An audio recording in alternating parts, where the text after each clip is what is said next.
Bonjour à tous et bienvenue dans cette nouvelle vidéo Open the Boîte dédiée au jeu de figurines The Drowned Earth.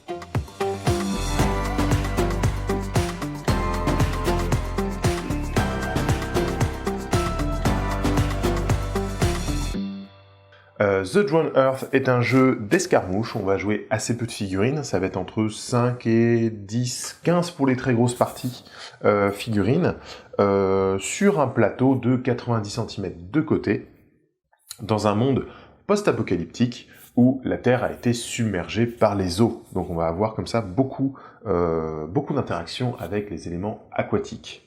Alors, dans The Drowned Earth, déjà au niveau de l'univers, c'est assez original, puisqu'on va se retrouver avec des tables de jeu censées représenter des bâtiments, des gratte-ciel en ruine, où la végétation a repris ses droits, noyée au milieu de la montée des eaux, comme ça, donc très sympa, très luxuriant, un peu comme décor, beaucoup de végétation, d'arbres, de lianes, beaucoup de zones d'eau, que ce soit des grandes étendues, des cascades, des choses comme ça, donc c'est très très sympa comme ambiance, assez original. Moi c'est ce qui m'a marqué, c'est quelque chose qui est assez peu vu dans l'univers de la figurine actuellement. Donc voilà pour The Drowned Earth.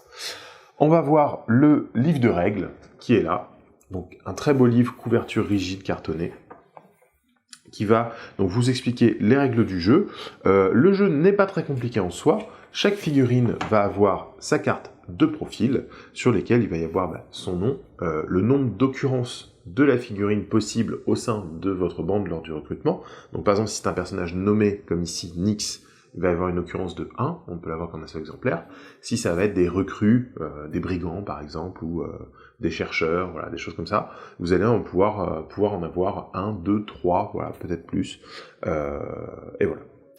C'est un jeu qui va se jouer avec des dés 10, notamment avec 2 dés 10 par jet. Donc ça va être important d'avoir 2 couleurs différentes pour les identifier. On va avoir les différentes caractéristiques qui vont être là sur le côté de la carte, et qui vont représenter les choses classiques, corps à corps, agilité, tir, intelligence et endurance. Voilà, il va y avoir aussi la vitesse. La vitesse, ça va être le nombre de pouces dont peut se déplacer une figurine. La vitesse est exprimée en 2 caractéristiques, en 2 chiffres. Voilà, vous allez avoir par exemple là ici 4, 6. En fait, 4, c'est la valeur dont vous pouvez toujours vous déplacer, et pouvez tenter de faire un jet pour vous déplacer jusqu'à 6 par action de déplacement. Pour faire un jet, on va jeter 2 dés. L'un des 2 dés va être le dé classique, l'autre va être le dé du destin, on va dire.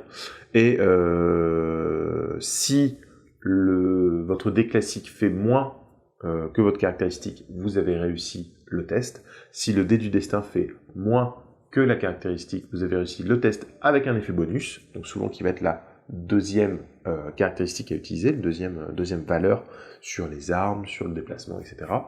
Et si vous avez fait un double en réussite, vous avez une réussite critique, et si vous avez fait un double en échec, vous avez un échec critique. Donc là, on est très dans du roleplay, on est presque dans du jeu de rôle, en fait, avec des effets critiques où vous allez, en marchant, vous allez tomber, vous faire mal, voilà, des choses comme ça.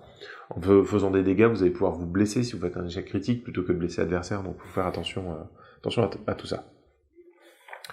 On va être sur un fonctionnement de figurines à activation alternée. Chaque figurine va avoir un certain nombre de points d'action, et on va alterner une figurine, chacun son tour, pour jouer. Quand on active une figurine, on va dépenser ses points d'action pour se déplacer, attaquer, réaliser des actions spéciales, utiliser des compétences.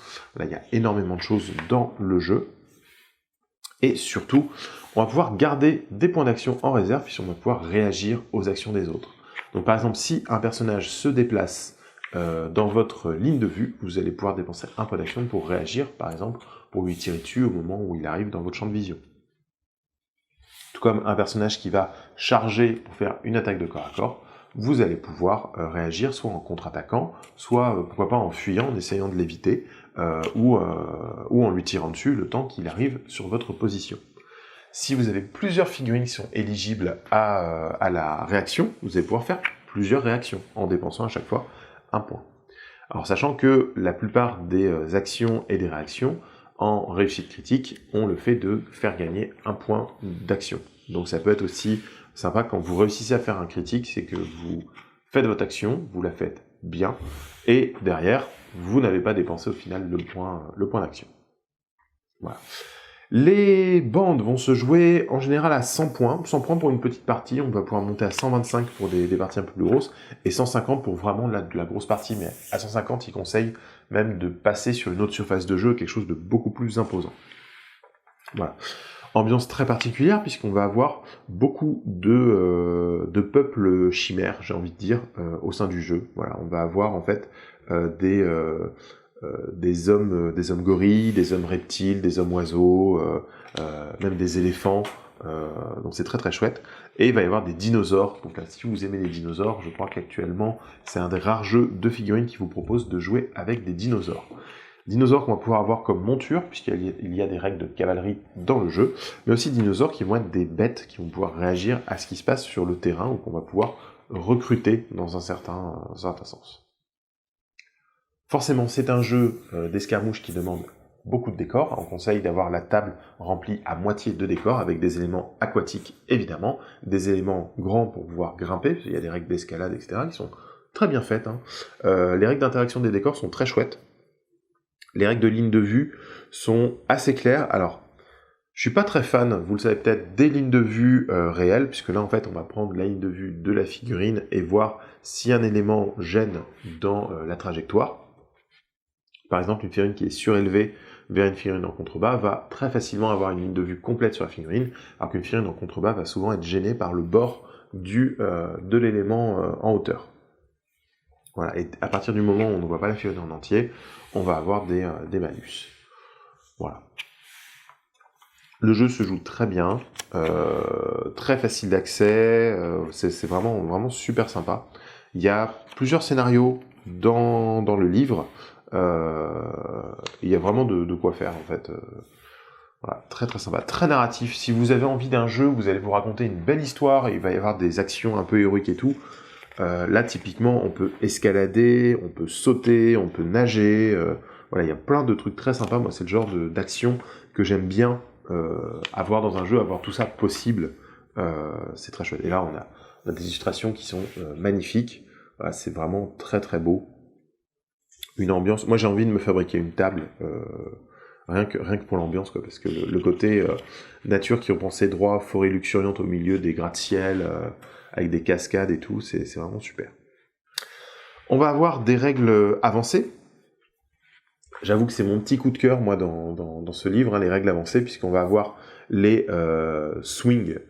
Swing, c'est quand on va y avoir des lianes, des cordes, des choses comme ça, on va pouvoir se balancer d'un élément de décor à un autre, donc c'est assez sympa de dire, bah là, il y a un arbre, donc du coup, je peux me balancer à une branche de l'arbre, etc. Il va y avoir les règles pour nager, des zones de décor dangereuses, des pièges, des choses comme ça, donc il y a plein de choses super intéressantes. Le temps aussi, le climat qui va pouvoir, si vous êtes en pleine tempête, voilà, il y a des trucs sympas. Il va y avoir des règles aussi pour les bateaux, puisqu'on va être sur l'eau, donc on va pouvoir avoir des petits bateaux pour se déplacer plus vite sur l'eau, etc. Donc très très chouette tout ça. Vous allez avoir beaucoup d'historique, puisqu'en fait on va vous raconter l'histoire du continent de Oulaya, donc qui est le continent sur lequel va se passer le jeu, sur lequel les survivants d'un grand cataclysme qu'on appelle l'événement tentent de reconstruire une civilisation, et donc il va y avoir plusieurs factions qui vont se détacher comme ça, qui vont se créer au sein de l'univers. Donc on suppose que ça se passe sur Terre. J'ai pas encore lu toutes les histoires, mais c'est très très chouette. Rien pour l'instant n'affirme que c'est sur Terre. Ça pourrait être n'importe quelle planète vaguement humanoïde avec une civilisation avancée, mais voilà, c'est très très chouette. Quelque chose que j'ai beaucoup apprécié dans le jeu, c'est que les factions ne sont pas classées par race, par espèce ou choses comme ça, ou par peuple, elles vont être classées par culture. Et ça, c'est hyper intéressant, parce que du coup, on va se retrouver avec des factions qui vont mélanger allègrement des figurines de plusieurs origines, de plusieurs peuples, de plusieurs races, et ça, je trouve ça vraiment sympas. Donc par exemple, si vous aimez les gorilles, vous allez avoir des hommes gorilles dans plusieurs factions, vous pouvez choisir. Va pas y avoir une faction dédiée aux hommes gorilles, vous allez avoir vous allez avoir des gorilles présents dans chaque faction. Donc ça c'est très très chouette, ça permet d'avoir vraiment quelque chose de très éclectique en termes de bandes, d'avoir beaucoup de possibilités graphiques en termes de création artistique. Donc ça je trouve ça vraiment super intéressant. Bon, il y a plein de pages là qui vous racontent toute l'histoire d'Oulaya avec, encore une fois, des superbes illustrations. Moi, j'adore cette ambiance là, forêt luxuriante, steampunk, moderne, aventure, un peu à la Uncharted ou choses comme ça, avec des dinosaures et tout. On est une figurine Tomb Raider là me choquerait pas du tout dans cet univers. Si vous aimez les dinosaures, il y en a plein. Donc c'est très très chouette. Et ensuite, on va vous présenter les différentes factions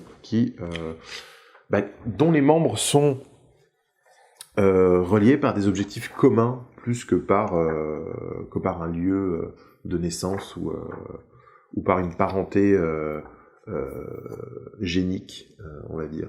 Donc voilà, il y a plein de choses, c'est super intéressant. Et petite chose à noter qui est toujours appréciable dans un livre de règles, c'est l'index. Vous allez avoir tous les termes techniques du jeu, les capacités spéciales, les actions, les choses comme ça, et la page correspondante pour vous y retrouver très rapidement. Voilà, donc très beau livre de chez Olmec Games, The Drowned Earth. Ça, j'adore. Et on va avoir à côté de ça les bandes, voilà, les boîtes de factions. Donc là, par exemple, j'ai pris la boîte The Wayfarers.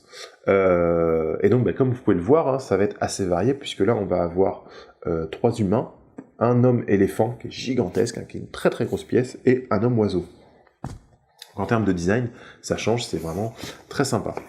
Voilà, donc petit dessin d'ambiance qui va avec. Un petit texte hein, pour vous dire qui sont les Wayfarers. Petit truc, voilà. En termes d'ambiance, c'est vraiment très chouette. Je pense que c'est un jeu qui est très narratif. Hein. On va pouvoir vraiment s'amuser à raconter de belles histoires. Alors, une fois le four enlevé, on a une petite boîte en carton. On va retrouver les cartes des personnages. Donc, qui sont des cartes assez épaisses, coupées à bord droit. Vous allez retrouver toutes les caractéristiques du coup sur la carte, avec les différentes armes que possède le personnage, et ses capacités spéciales au dos. Vous avez aussi des statuts, en fait. Donc là, par exemple, ça va être un caractère, donc c'est un personnage qui va être médic. Donc il y a une capacité spéciale qui est liée au rôle du personnage. Donc là, on a un médic, on a Kalana, qui est un caractère qui est tough, donc qui est résistant. On a Aronax, qui est un scout, donc qui va avoir la capacité stealth, pour pouvoir se cacher. On a Bluewing, qui est un mécano, pour pouvoir réparer des choses. Wishbone, qui est le leader de la faction. Donc juste la règle leader, en fait, lui donne une capacité de commandement qui est très intéressante. Voilà, donc ça, sa carte de leader qui va avec, qui s'appelle Urgent Order et Beast Trainer. Voilà. Et il y a 2 cartes de... Tiens, pourquoi j'ai 2 cartes de Witchbone? Ah, c'est si on n'a pas envie... Ça, c'est original, tiens. Je viens de découvrir en tant que vous. Donc, j'ai Wishbone, qui va être là, qui va avoir 2 profils, puisqu'il y a le profil où il est leader, pour jouer comme chef de votre bande, et le profil où il n'est pas leader, il n'a pas de rôle pour pouvoir être joué comme une recrue dans la bande. Ça, c'est original. J'aime bien l'idée. J'aime bien cette idée. Alors, donc les figurines sont bien protégées par des petits copeaux de polystyrène. Ce sont des figurines en métal. Et qui sont, ma foi, très chouettes. Alors, c'est de la conception 3D, un peu comme le fait Guild Ball. Et on a du coup les figurines là, qui sont très très chouettes. Très fines. Donc les figurines sont vraiment super belles. Là, l'éléphant, il est vraiment impressionnant, c'est très très chouette, c'est bourré de détails. Figurines en métal, qui sont très bien gravées. Donc là, ça va être un régal à peindre. Je vous invite à jeter un œil à l'Instagram du Guerrero de la figurine, parce que je montre des figurines comme ça que je peins au fur et à mesure, donc n'hésitez pas à aller voir, il y aura sûrement bientôt du Drone Earth. Donc voilà pour ce Open the Boîte sur The Drowned Earth. Un petit jeu sympa d'escarmouche dans un univers qui change, qui amène vraiment un vent de fraîcheur. Donc voilà, c'est le genre de jeu que j'aime bien, c'est le genre de choses que j'ai envie de vous montrer, de vous présenter. Donc j'espère que ça vous plaira, et je vous dis à très bientôt pour une nouvelle vidéo.